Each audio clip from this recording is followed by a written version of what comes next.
Hi, I want to welcome you all to this recording that's part of a larger series offering mental health and suicide prevention information, support, and resources in response to the global pandemic. My name is Kelsey Schmitz, and I work for the University of Washington at the School Mental Health Assessment Research and Training Center, or SMART Center, as the School Mental Health Lead to the Northwest Mental Health Technology Transfer Center. Our center is located in Seattle, Washington. In response to the critical need for information during and after the global pandemic, a group of organizations based in the Northwest region have quickly formed an alliance to join together to co-develop, co-deliver, co-sponsor, and co-brand content, resources, and other information. In an effort to bring together in one spot a wealth of relevant information and access to school mental health experts, the Northwest MHTTC and the UW Smart Center are partnering with Forefront Suicide Prevention Center, Drs. Jim and Liz Mazza, the Association of Washington School Principals, Northwest Positive Behavioral Interventions and Supports Network, Sound Supports, and Well Educator to bring you the Wellbeing Series. If you'd like to learn more about the Wellbeing Series, please visit our Wellbeing Series webpage and learn about the other events that are planned. All the events are free and anyone's welcome to join. If you have any questions, you can reach out to my colleague, Megan Lucy. As I mentioned, we're part of the National Mental Health Technology Transfer Center Network. This network is funded by the Substance Abuse and Mental Health Services Administration and includes 10 regional centers, a National American Indian and Alaska Native Center, a National Hispanic and Latino Center, and a network coordinating office. If you're interested in reaching out to the Northwest region, where we support the workforce development of school mental health professionals in Alaska, Oregon, Washington, and Idaho, you can find information for how to email us, how to visit our website, sign up for our newsletter, and connect with us on social media. Now we hope that you will join us to go into the living room of Drs. Jim and Liz Mazza with their family as they teach their kids the basics of emotional regulation and specific skills such as mindfulness, distress tolerance, and interpersonal effectiveness, essential skills at any time, but even more critical during COVID-19. We hope you'll tune into this lesson and the other lessons that are scheduled to help your kids and your family reduce conflict and keep this pandemic in perspective. If you're interested, here's the weekly schedule. All lessons will be recorded and posted to YouTube. You can also watch these on YouTube Live by subscribing to the DBT in Schools YouTube page. We also invite you to join us on May 19th and June 16th for a session live with Drs. Jim and Liz Mazza. These sessions require registration, and you can get those registration links as well as information about the rest of this series by visiting the website at the bottom of this slide. We hope you enjoy this lesson. Well, or if you need time, just go ahead and grab a paper and pencil. Go ahead and do that. All right. We'll start in 2 minutes. Also grab something like small to either eat or drink, and we'll come back and start everything in 90 seconds. All right. Thanks.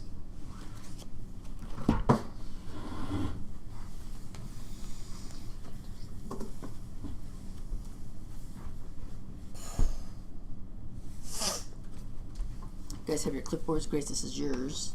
You won't need it for the exercise. And Jackson, you can actually put yours down during the exercise. That'd be fine.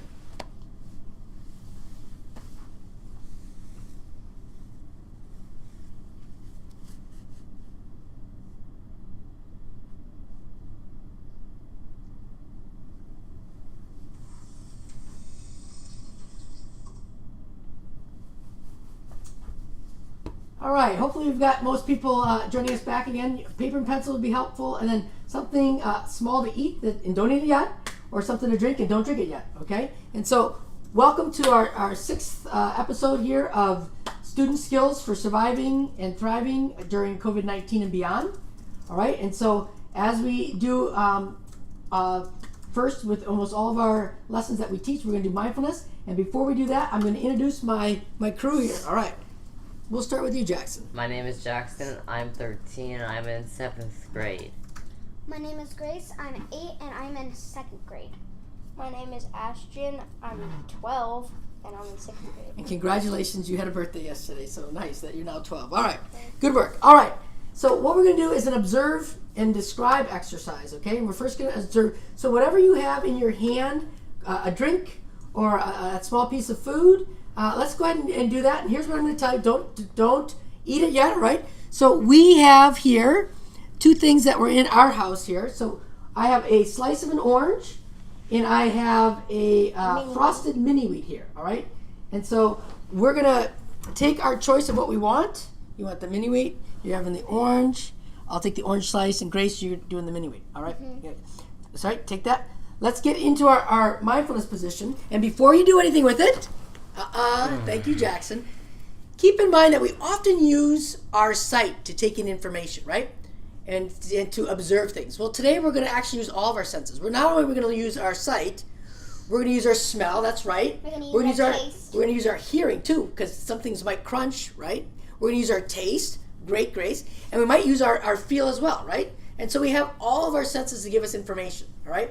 And often we go through life mindlessly eating very quickly, right? So we can't even remember sometimes the things that we eat. So today we're going to mindfully eat our piece of fruit, your mini wheat, your treat in your hand, or we're going to mindfully drink the drink that you have, all right? Coffee. So when the exercise begins, and it's not beginning yet, I want you to take a look at your treat. I want you to take a look at your cup or look at your drink, right? I want you to smell it first, all right? If you decide to put it in your mouth, that's fine, all right? Let it sit there. Don't chew right away. Let it sit on your tongue, all right? As you chew, not yet. As you chew it, You just let I'm giving you directions. We haven't started. No. As you chew it, notice the juices that are flowing. Don't swallow right away, okay? Until you need to swallow, all right? Because I don't want things dripping all off you at this point. We haven't started yet, all right? Jackson seems like he's very hungry. I thought maybe you got breakfast already. Maybe not. All right. So any questions about what we're doing with this exercise? Mindfully eating or drinking what we have. We haven't started. And remember, you're going to look at it first. You two boys were starving. All right? Any questions, Grace? No. So let's get in our mindfulness position. Feet flat on the floor, right? Back straight up. Grace, feet flat on the floor. My feet don't go on the floor. Come on, yes you can. Scoot up on the couch. Scooch. My feet don't go on the floor. Good, right there. All right? Remember, we're not going to put it in our mouth right away. All right. Two, we're taking a deep breath. And 3, we're going to begin by looking, observing, mindfully eating our piece of fruit, mini wheat, drink, or treat.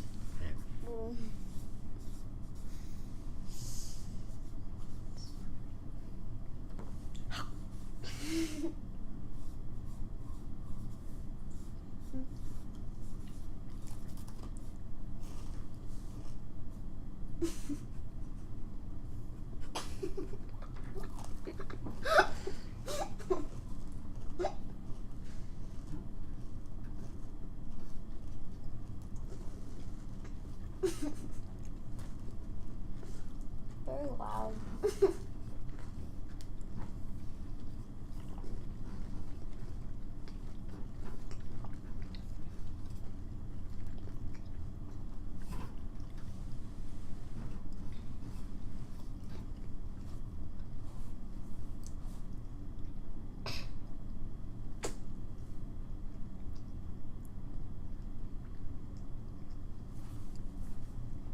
Okay, and stop. All right. How did that go for you guys at home? All right, we're stopping at this point. Now, with all of our mindfulness exercises, we observed, right? That's our wordless watching. Now we're going to describe. And what do we use to describe our wordless watching? We use descriptions. Descriptions, yes. You're using your words. Yes, and what else? Oh wait, body movements. Well, but you're taking the information that your senses give, Your right? breath. We describe using facts, things that we can observe from our senses, right? So what did you observe about eating? You and I had an orange, and you two had mini wheats. What did you observe? It was Describe. like after eating it for chewing it for a long time, it started getting soggy. Got and soggy. it stuck So to that's my teeth. stuck to your teeth. So that's good. That's a fact, right? Got stuck to your teeth. Grace, any?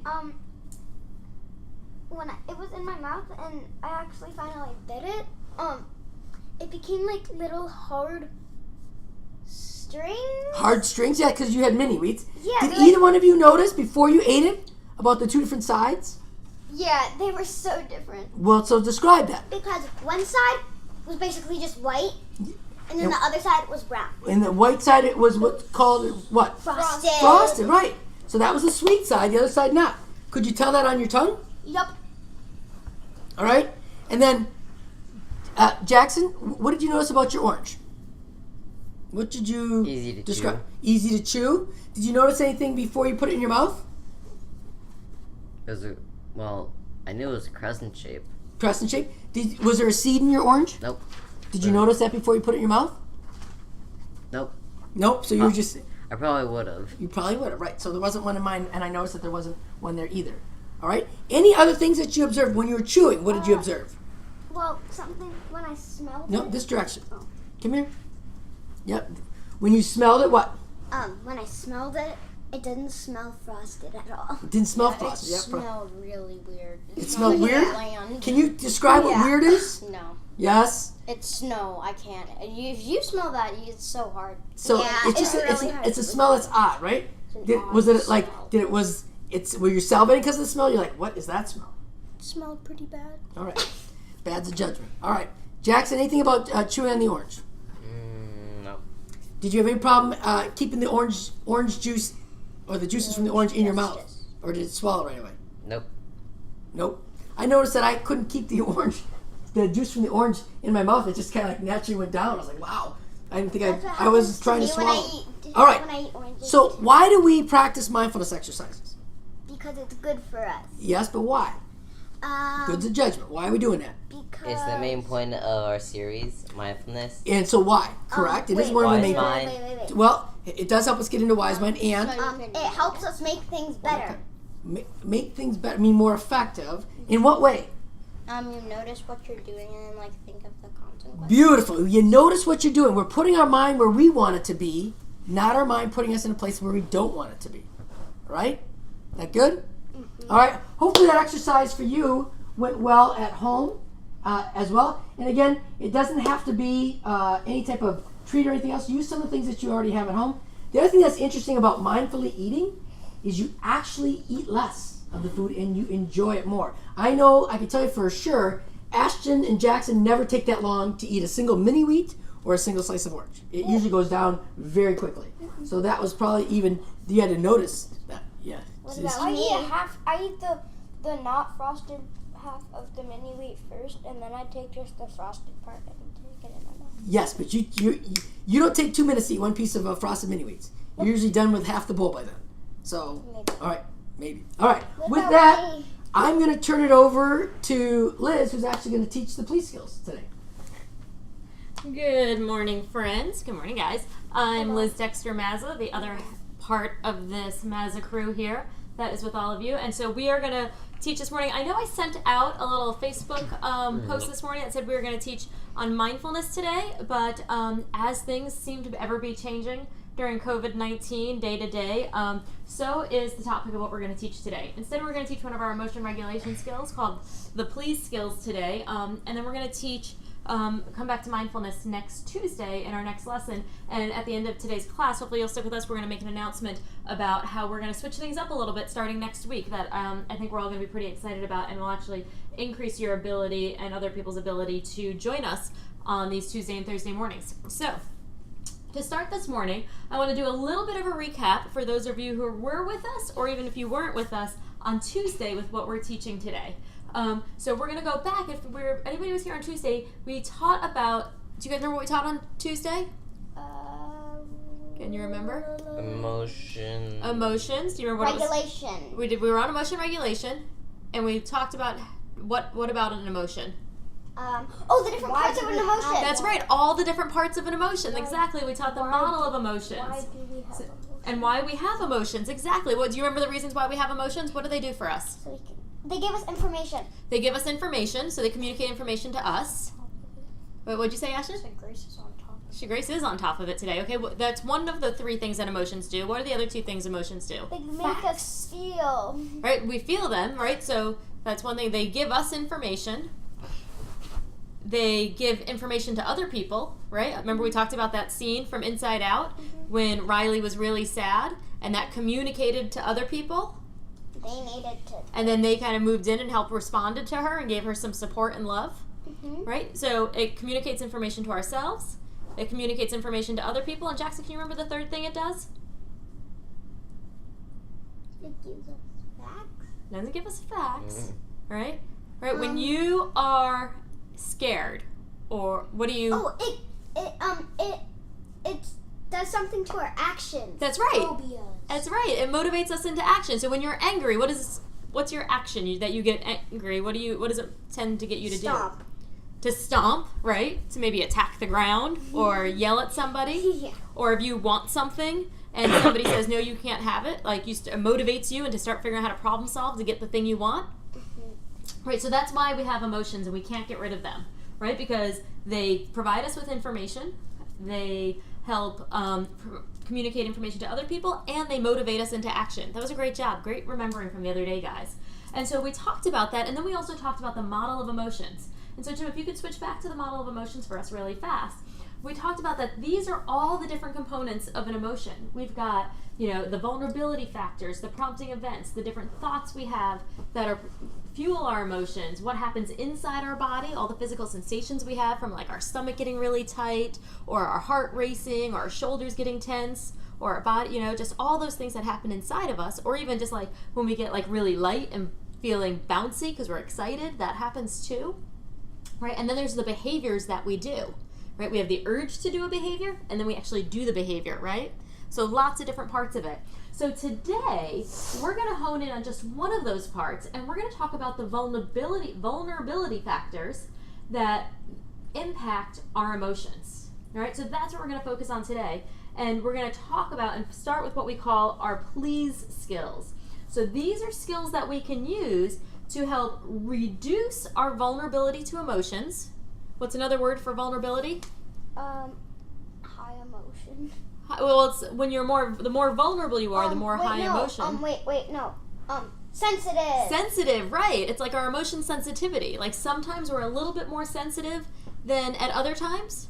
And we're going to talk about some of the things that we can do to take care of our physical bodies to decrease that sensitivity or vulnerability that we have.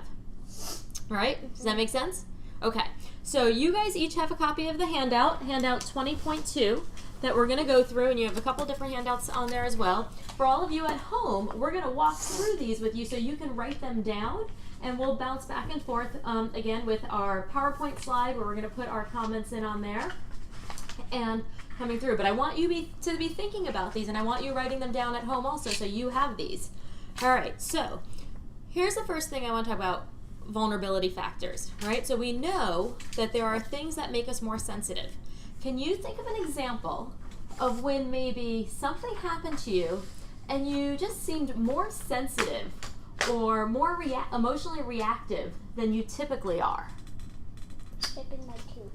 So like the day you chipped your tooth, do you think if you had chipped your tooth on any other day, do you think you would have been less emotionally reactive? Only this much. Maybe a little bit, right? Because that was a big thing that happened.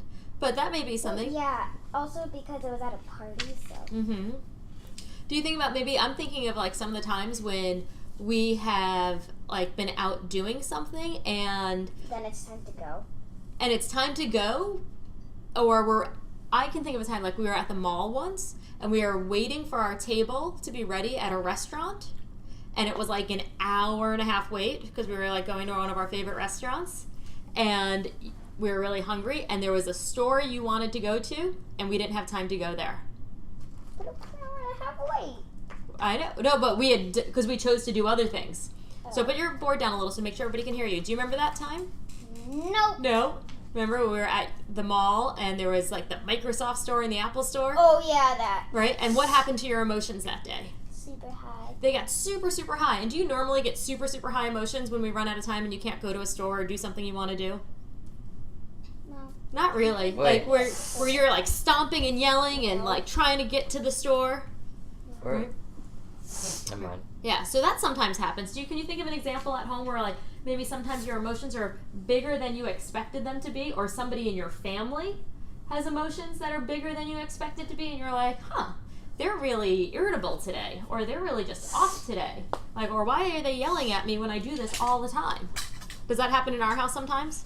Mm-hmm. Does that happen to like every one of us? Mm-hmm. Yeah, so that's what we're going to talk about today, are different examples of when our emotions can get high and what are the things we can do to bring that vulnerability down. I want you to kind of think about these skills, these please skills, as like vitamins for your emotional wellness. You know how you take vitamins every day, or almost every day when we remember, right? Almost we take, every wait, day. why do we take vitamins? Because they help us. They kind of, Vitamins. because they keep our body healthy and they give us the nutrients to kind of help us Yeah. potentially not get sick, right? So like they help also boost our give us, immune They systems. also give us strength for the day, kind of. Right, they give us some strength. So I want you to think of these please skills as vitamins for our emotional wellness, okay? To decrease our sensitivity, right? And so if they're vitamins, how often are we supposed to take vitamins? Every day. Every day. So you think these are skills we should probably do every day? Yeah. That's right. So I want you to think about these. Skills we're going to do every day. So here's the first one. The P in please is for Physical. physical PL. illness, right? And what you have in your paper is going to be a little bit different than what I'm going to talk about here, and I'll explain why in a minute. But the P here is for physical illness. So what do you think that means? Treat physical illness. Treat people when sick. When you're sick, because what happens to you when you're sick? You don't feel good.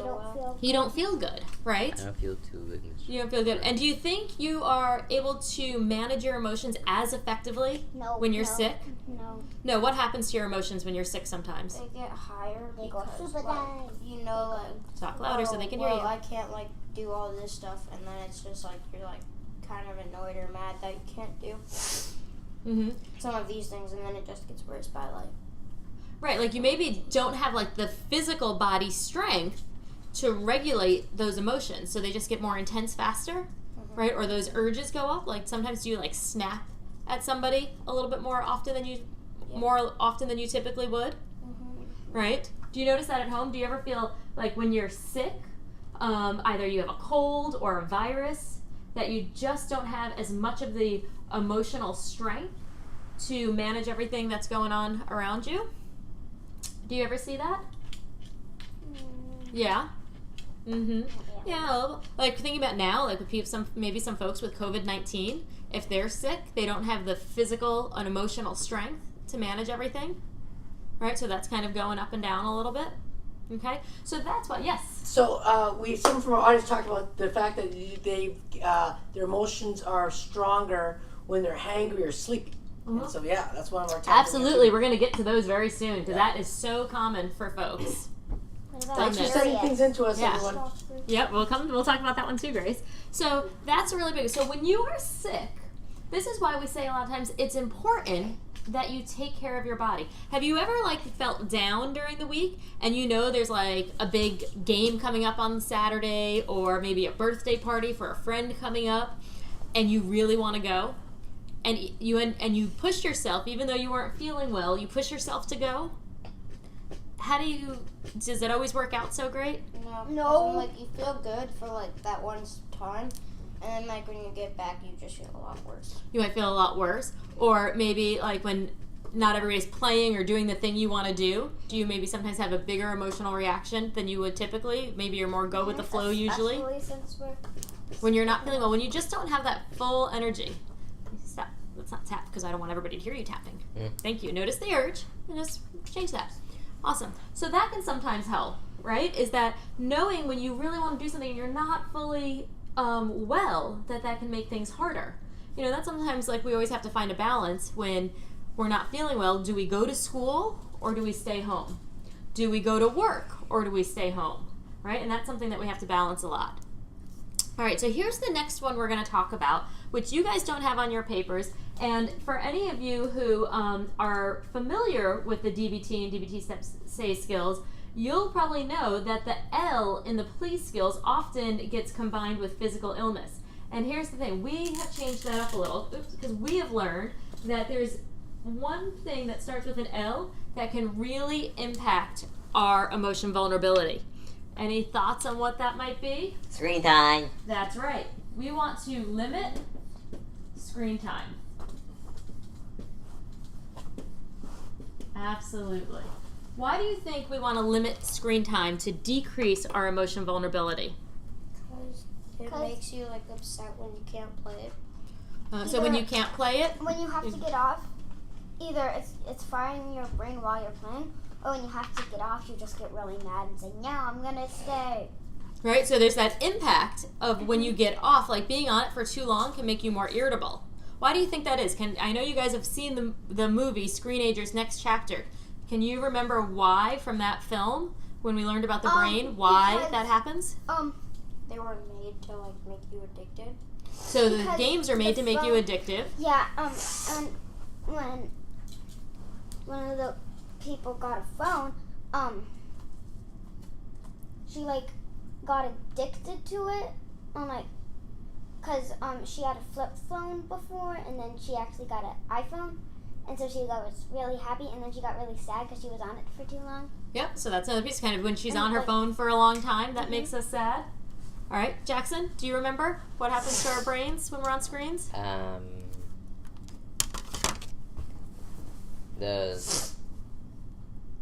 You get dumber. You get dumber. Well, that's exactly what happened in the video, right? What they learned from being on screens for too long, and by screens here I'm talking specifically about like social media and video games, really specifically, is that the scrolling and the capacity and the amount of effort it takes from your brain, it tires your brain. And you're right, Jackson, when they did those kind of little studies where they had people take a test before they were on screens, and they had to take a similar test with different questions but the same concepts after screens, how well they did went way down, right? So that's why you're thinking they got dumber, because their brains just weren't able to process as effectively and figure out solutions after being on screens, because the games really tire our brains, right? And if our brains are tired, are we able to regulate as effectively, manage our emotions as effectively? No. Right, so limiting screen times can be really important. What do you think the right amount of screen time is? Like maybe like don't do like a really long 2 hours span and then just be done. Maybe like half an hour maybe. Mm-hmm. Like Half an hour rest. if you're gonna do like a 2 hour max thing, maybe like half an hour, then like wait another hour, then like half an hour if you go like on that type of schedule. Right, so it's not that you can't do any screen times, but to find like a moderate amount and to regulate it, maybe split it up, not have these long marathons periods of time. Like school. Right, maybe, right? Not like school, like when you're right now online for school, you're on there for like 6 hours a day. Can I Right. blow my nose? Yes, you can go blow your nose. Thank you for asking. And then is there different types of screens, right? Are all screens bad? No. I actually don't think... TV's fine.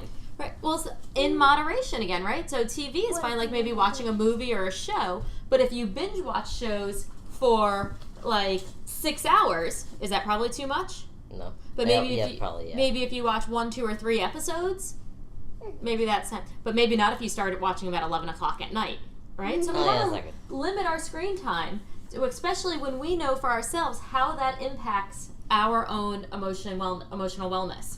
Okay, so let's talk about the next one is E, okay? And what does the E stand for, guys? Eating. All right, balanced eating, right? That's what we want to think about here, balanced eating. So what do you think that means? Eat mindfully. To eat mindfully, right? And is it not our overeat? right? And not overeat, right? And there's another handout that I have there for you guys. The next one after this, which is about emotion regulation and understanding your food and your mood. Wait, 20.3 or 4? 20.3. Okay? And what I want you to think about when you look at this one is, it's not that all foods are good for us, and it's not that all foods are bad for us, right? But do different foods impact our emotions? Yes. Yes. Okay, so what kind of different foods impact our emotions? What do you think? What do you think, Jackson? Are there how do different foods impact us? More of junk food impact us negatively. Right. Like if I have too much Doritos, I don't feel so good. Right, and then when you don't feel good, that's back to like physical illness, right? that can really impact when you eat too much of like sugary foods or high caffeine foods. Or something I'm allergic drinks, to. or things that you're allergic to, right? So from our audience again, so just because of that little bit of delay, about the limited screen time, we're stuck at home for COVID-19. How do we balance the screen time? Because we are stuck at home, they are interacting through Especially screens. online So what do we school. do with that? I thought it was a great question, and maybe you could address that. Yeah, so that is, right, this is like such unprecedented times that we are home, and the way that we can actually connect with other people, just like we're connecting with you guys at home, is through a screen, right? And that's where I think this piece around moderation is so important. And different types of screen activity. Like, it's one type of screen to be watching us and interacting here in a class. It's another type of screen to be playing high action video games. And then it's another kind of interaction to be, surfing the web or doing social media. And so you might want to make sure that you are changing that up, taking breaks around that during the day, not being out, have some activities where you're physically getting outside.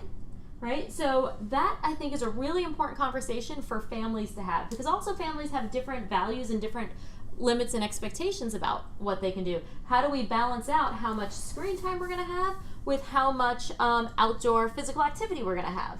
So that's the piece that gets really important on that. So to really take an assessment and maybe do some tracking, either using like your phone that has the screen time tracker, or just some, with your own chart, tracking how much time are we spending on screens, and how is it impacting my emotional wellness while I'm on it and when I get off of them. Those are the things I want you to think about on that. All right, so Ashton, while you were gone, we were talking about how food can impact our emotions and the importance of balanced eating, right? So thinking about eating, Grace, you started talking about this earlier. What happens when you don't eat enough or often enough? I get really, really grumpy. You get really, really grumpy. And I right? get hangry. And sometimes you get hangry, right? Furious. Yes, or furious. That's our hungry and furious, right? And I sometimes say you guys get really hiney, right? And what does hiney mean? Hungry, whiny. Hungry and whiny. Some parents at home may be recognizing that experience too, right? That when we don't fuel our bodies with enough nutrition, that makes it really hard for us to have that emotional wellness, that strength to be able to manage our emotions. I know that happens for me. I used to tell your dad things like all the time, like, hey, I'm going to be hungry in an hour. So that was dad's cue, like, oh, I got to find mom food, or she's going to start yelling at all of us soon, right? And one of the reasons I'm able to say I'm going to be hungry in an hour is because I use my mindfulness skills to start noticing when my body is starting to get irritable. That's right. So it's important that you eat. And then, like I was saying earlier, we have to eat balanced, healthy foods, right? So if we're hungry and we just go get a bunch of cheese and crackers, or a bunch of chips, or a bunch of Sour Patch, or a bunch of just chocolate chips, which I know some kids who like just to go get chocolate chips out of the cupboards, right? Is that going to fuel our body? With sugar. With sugar, right? And then what happens if we have too much sugar? You crash. You kind of go up and you got a lot of energy, and then you crash, and then you're more irritable. So we want to also make sure we're eating some positive foods like protein, enough dairy, carbohydrates, things like that, and really balancing it, right? So maybe do some tracking of what food you're eating to kind of walk through and balance all of this. Does that make sense? Okay? And I know this is especially hard right now being COVID-19, and we're just home next to our kitchen all the time. I walk through my kitchen and I have the urge to grab something to snack, and I got to be really mindful of how much this is helping me. Or sometimes being home, I forget to eat because I'm just working and trying to manage all these different things. So it could go either way on that. So we got to think about that. Any comments from folks at home about this? They continue today that yes, that happens to me too. Yep, you got to change it up. What about pretzels? Pretzels. With a specific food. Yes, pretzels can be really helpful to eat. If you've got a snack, again, it comes back to moderation and only eating enough to hold you over a little bit till you get to your next meal. But if you eat too many pretzels, right, that's too many carbohydrates, again, it could potentially bring you up and then bring that crash down. Yeah, like if I'm like maybe like 45 minutes away from like dinner or something, like I'm not gonna have like 18 chips and crackers. Right. I mean, cheese and crackers. I'd have like maybe like a yogurt or something small to just hold me over. Mm-hmm. To them. Right. And then you also have to watch that you don't eat like too much sweets before dinner also, like before sleep, like and after dessert. Yeah. Right, so that's another one. Stay up. Okay, so that's what we're gonna come to this next one. Oh, let me bring my black marker out.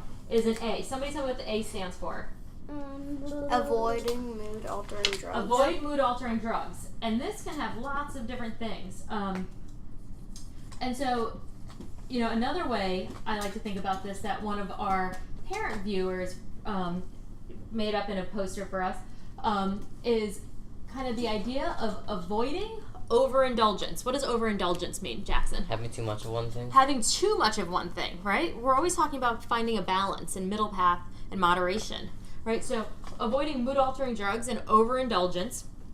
So what does that mean when we were talking about with kids and teenagers? What are we talking about with avoiding mood altering drugs? Don't do drugs. Don't do drugs, right? Right, well, you might get asked, like medicine. like medicine, but you might get asked sometime to like maybe have alcohol, right? And alcohol impacts our emotions because it kind of brings it kind of makes us a little bit calmer sometimes, or it makes us really excited.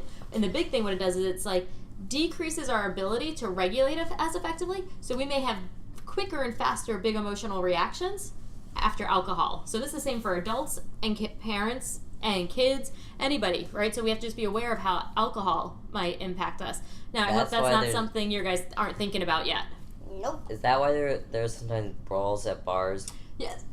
That may be why there's a lot of fights at bars sometimes, exactly. All right?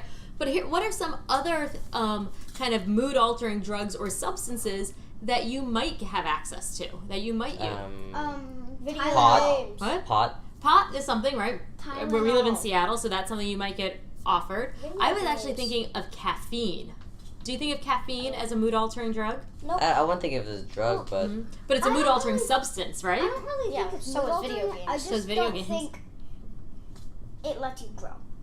It can impact your growth, I don't- right? But I when you have don't caffeine, have that's caffeine. definitely something that can impact your mood, right? If you drink too much caffeine, it can get you all amped up and jittery, right? And then when you crash, you have that irritability. Or, Ashton, can you remember what happened to me this morning? Like, I woke up this morning, and all morning I had this really bad headache. And you remember me talking about? And then I figured out, like... Whenever you have like didn't have caffeinated coffee, you get like super duper duper duper bad headaches. Right, well, when I start drinking caffeine again, and then I realized this morning at like 8:30, I had a bad headache, and then it dawned on me like, oh, I didn't have any coffee this morning. And then I had my coffee, and my headache went away. So actually those withdrawals is kind of that headache is a withdrawal symptom of caffeine, and when I don't have it, I have a headache, and when I have a headache, that makes me more irritable, right? And you can see how this cycle goes on and on and on again, right? So we want to avoid those. Okay. Let me move along here. So our S. What's the S on there for? Sleep. Balanced sleep. How are you guys doing with sleep during COVID-19 here?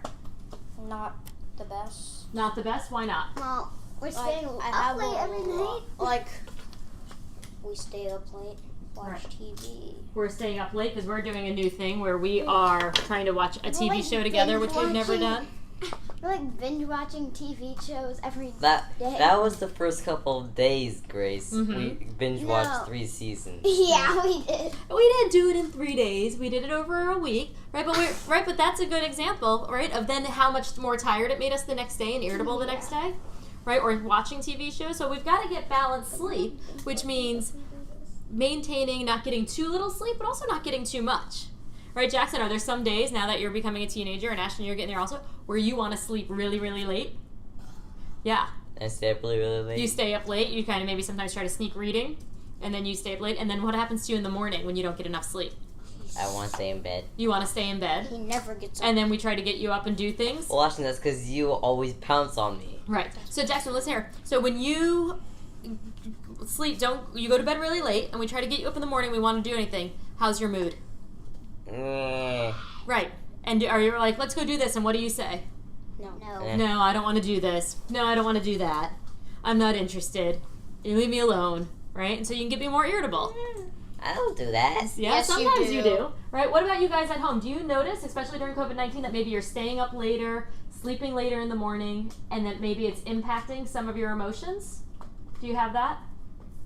Right? And so that's a big piece where we have to know what is the right amount of sleep for our bodies, right? And if for different ages, like for Grace, we know her body needs to have more hours of sleep than you guys. That's why her bedtime's an hour before yours, right? And as you're getting older, that's shifting. And what Dad and I need is different from the hours of sleep than sometimes for you guys. But in general, we want to think about 8 hours average sleep for adults and young adults. And then we're thinking more on the 10 to 12 hours for younger kids. For Grace to you guys, we're trying to get you guys about 10 hours sleep a night. Okay, so that's that balanced sleep that we're looking for.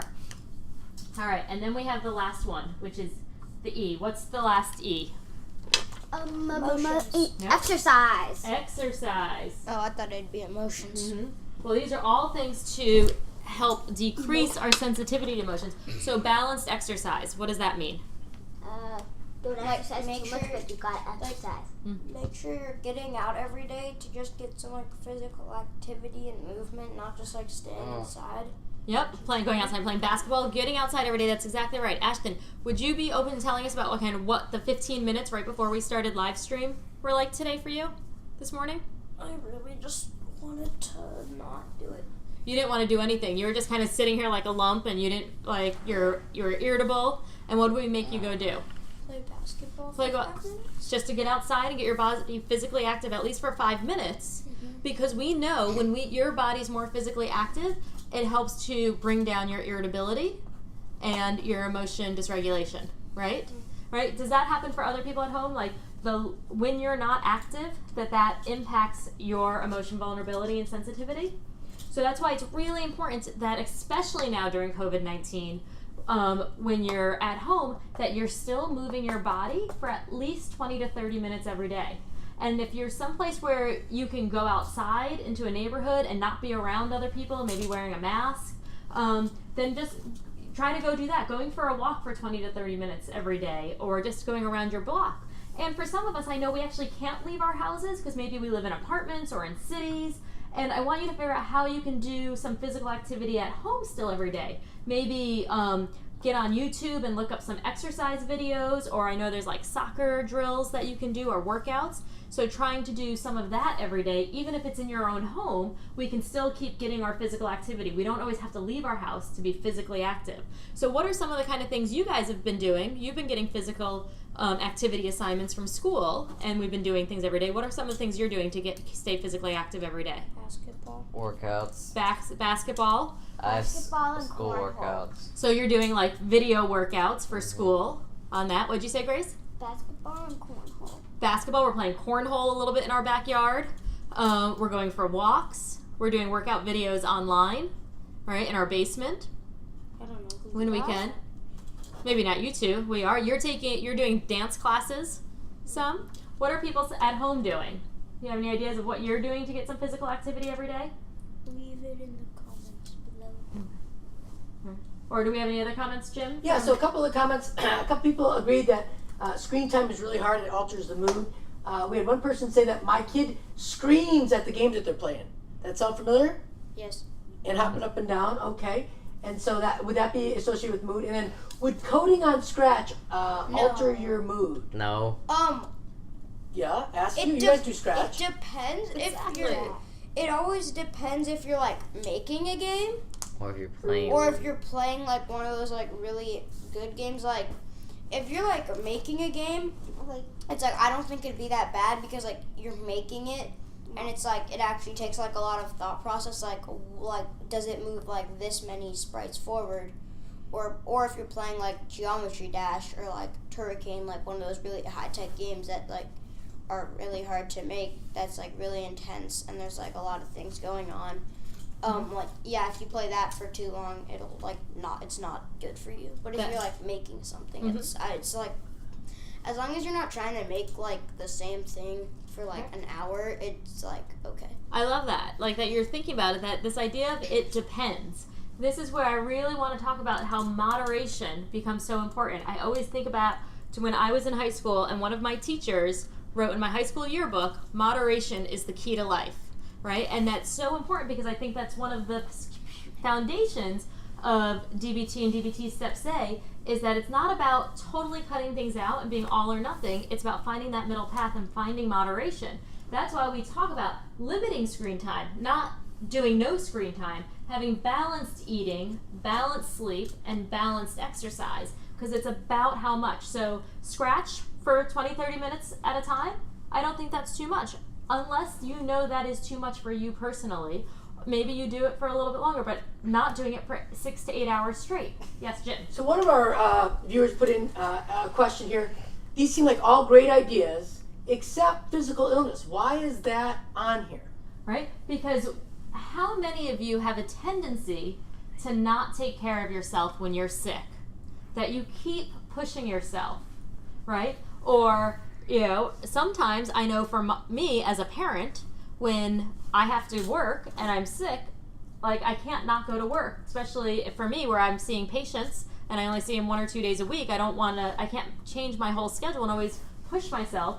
And sometimes I have to come back and say, like, is this actually effective for my job or for me to push myself when I'm sick?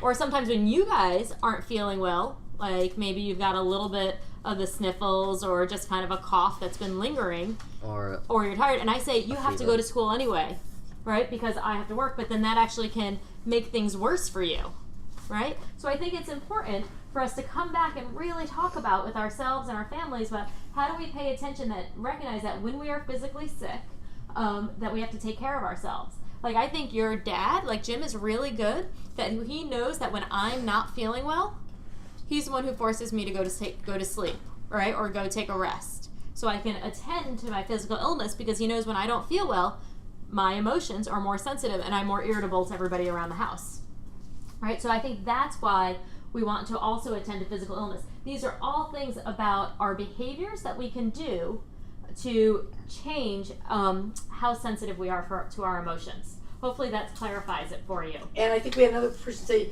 treat physical illness. Yes.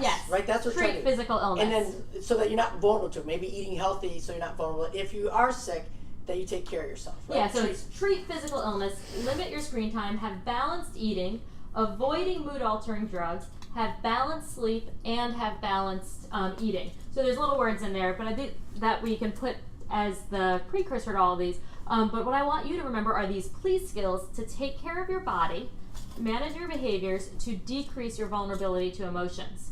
So here's one picture I want to show you that one of our parents and families shared with us a couple weeks ago after we taught this in our parenting live stream, that I want you all to do something like this at home, right? Make a sign for your house so that these can stay as a visual cue for you to be thinking about, especially during this time of COVID-19 when we were all home. That was a balloon. That was one of your birthday balloons just popped.